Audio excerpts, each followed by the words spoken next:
Tyson Liffrig. Due to the COVID-19 pandemic, there is approximately $1.14 trillion in out-of-stock items in the stores. This information came from Dan Steinbeck, who is an affiliated researcher for the Columbia Graduate School of Business. Joe Biden is not doing enough to solve the supply chain crisis. In my speech, I will talk about how the pandemic has affected the supply chain, the US and Chinese trade wars, and how it is affecting the economy as well. There are ships sitting off the coast of California right now with about 500,000 shipping containers, all coming from overseas, mainly Asia. Due to the short staff, they are not able to unload the shipping containers and get them to the ports, and because they can't get them to the ports, they're not going to the trains and they cannot get them to the warehouse. This information came from Dr.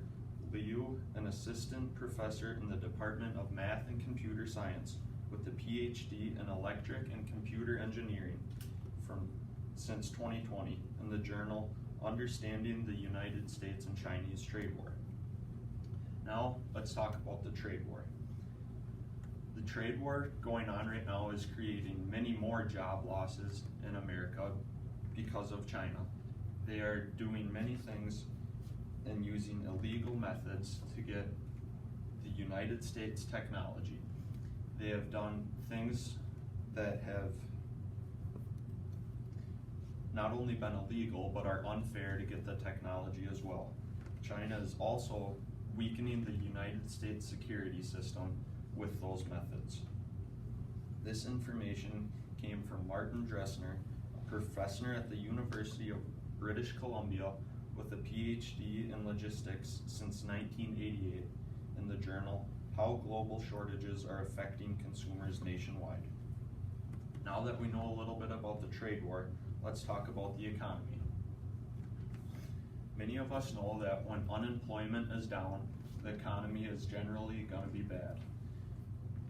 If we have a bad economy and we don't fix this problem, the United States will not properly function and could potentially fall.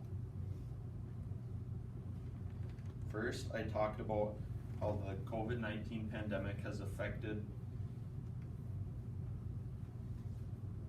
the economy. Then I talked about the United States and Chinese trade war. In conclusion, Joe Biden is not doing enough to solve the debate crisis. If he was doing enough or trying to, the numbers would be a lot lower.